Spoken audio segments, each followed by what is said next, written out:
Welcome back. Thank you for staying with the Hot 7 Nightly News. In the wake of the quarantine of a cruise ship which was at Port Castries due to a confirmed case of measles being aboard, St. Lucia has become the talk of the international news. The island has been the subject of round-the-clock updates on major news stations and even talk shows. The cruise ship quarantined because of measles turns out to be the flagship of the Church of Scientology. It's called Free Wind and is used as a luxury retreat for elite followers of the controversial church. The government of St. Lucia in the Caribbean ordered all 300 passengers and crew not to leave the ship for 21 days. Published reports say the quarantine came after a female crew member came down with measles. But a passenger just tweeted a passenger arrived from the UK and began to experience cold symptoms. Health officials in St. Lucia have quarantined hundreds of people on a cruise ship after a case of measles was confirmed on board. The boat is reportedly owned and operated by the Church of Scientology. The hundreds of passengers and crew reportedly trapped on a cruise ship this morning because of a measles emergency. That ship has now been quarantined on the Caribbean island of St. Lucia after authorities confirmed someone on board does have the measles and that others have likely been exposed. The tragic loss of life of Paul Simina, an employee of Renault Group of Companies, left many questioning the cause of the unfortunate accident which claimed the life of the 68-year-old who plunged to his death while driving a truck carrying sand along the Bardalil. A representative for the company has spoken out, providing insight into the proceeding to determine what caused Simena's untimely demise. Solange Alfred reports. The ill-fated death of 68-year-old Paul Simeina on April 24th down a precipice in the Bardalil left many curious as to how the misfortune came about. In a bid to provide an update on the accident, Hot 7 News spoke with Business Development Executive for the RG Group of Companies, Anselm Clozel, who was unable to provide information as to the cause of the accident. He indicated an inspection of the vehicle has not yet been carried out. We don't know exactly what happened as yet because the vehicle is still being inspected. Because it's two parts. The autopsy has been done already, and so the autopsy was done on Monday, and then now you have to do an inspection of the vehicle, and I've not gotten any information back on that as yet as to what is the result of that inspection on the vehicle. So at this present time, we still cannot say exactly what happened that very sad day. Furthermore, in a previous interview with the brother of the deceased, Paul Simeina, he expressed his displeasure in regards to his brother operating heavy equipment at the age of 68 years old. Clozel admits he had not heard the comments of the displeased brother of the deceased, but he did attest to the capacity of Simeina in carrying out his duties efficiently. I don't know about the comment that was made. I have not heard it. But what I can say is that Paul was a very good guy from the time that he worked there. Very meticulous, very careful, very respectful. That's what I can say about that. With no indication as yet to the cause of the accident pending inspection, the questions of those asking for a reason of derailment remain unanswered. Reporting for Hot 7 News, I am Solange Alfred. Thank you, Solange. SLHTA CEO Norani Aziz is imploring hoteliers and SLHTA members to invest in comprehensive insurance for their establishments as the benefits far outweigh the risks and expenses. He says insurance is an absolute must. It is a very critical aspect of our operations. If we are not properly insured, we can't do business internationally. For many of the properties that trade with global travel operators, we are required to have not only property insurances, but public liability insurances that allow us to cover any issues that may arise having to deal with guests. So internationally, we're looking at trending practices whereby it is being dictated upon to us what volumes of insurance coverage we need to be carrying in order to even have a conversation with potential consumers in the global market. Aziz says businesses need to be well versed on the demands of the sector.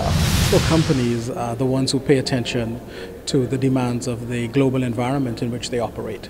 So as an association, we continue to encourage members to be cognizant of that. And over the past 3 or 4 years, the SLHTA has made a very deliberate effort in retaining a broker and ensuring that we can continue to provide the guidance needed to our members regarding the importance of what it is, the importance of having the requisite amount of coverage, as well as encouraging them to negotiate as a group to look at how we can gain the best discounts as a result of the coverage that we need. He says in addition to this, the SLHTA has for the past 3 years been able to provide employees in the tourism industry with a group medical insurance, negotiating greater discounts and benefits in the interests of members. A workshop was conducted at the National Library in Castries by the National Association of Librarians and Information Professionals in observance of World Press Freedom Day and Reading Month. The overwhelming participation by interested people has left facilitators exploring the potential of an annual workshop for writing and publishing. Solange Alfred tells us more. The old adage still rings true. The pen is mightier than the sword. A call for participants for a workshop held on Friday, 3rd May, was overwhelmingly answered by interested writers, poets, and budding journalists. Facilitated by the National Librarians and Information Professionals, the workshop covered topics which included general principles of writing, the art of journalism, and the basic principles of publishing. Director of Library Services, Cynthia McFarlane, says the organization of the workshop set its sight on sharing information and creating a forward movement in St. Lucia to move in the direction of the fast-paced, information-driven world. We organized this workshop for English language students, budding poets, writers, for journalists, and seasoned authors to observe Reading Month and World Press Freedom Day, which is celebrated today. The objective of this workshop is to share informational knowledge about writing, journalism, media, and publishing. The other objective also is to sensitize them to the important role those areas play in our modern information society. Journalist and blogger Stan Bishop looked forward to presenting at the workshop. He says the opportunity lent itself to give and take with the participants, where all in attendance stood to learn from each other. What worked for me is workshops like these as well, because Kendall Hippolyte, Adrian, and John Robert Lee, and McDonald Dixon, all these guys would actually come in, and whatever we knew, they actually built on that, so they gave us the techniques. Imagine going through word per word or syllable per syllable of your work. That's how these taskmasters were. And what they always told us is that do not write a word or use a word if it's not needed. And punctuation, the benefits of punctuation. So they really instilled in me, a love for the word, and I really thank them for it. So when I see those folks inside there, and they're not just coming to learn. I'm actually learning stuff from them because the questions they're raising, like in terms of especially media, I'm seeing secondary school students asking questions about the media. It shows that they're interested in what we give them in terms of content. They're questioning a lot of stuff. It shows that they understand what some of the basic tenets of journalism are. And it puts me on the spot actually to want to be a better writer, wanting to be a better journalist as well. Meanwhile, noting the high volume of participants, McFarlane says the event is being looked at as an annual mainstay on the calendar of events for Reading Month. I have had a conversation with the sponsors, okay? And before I go further, let me mention who the sponsors are.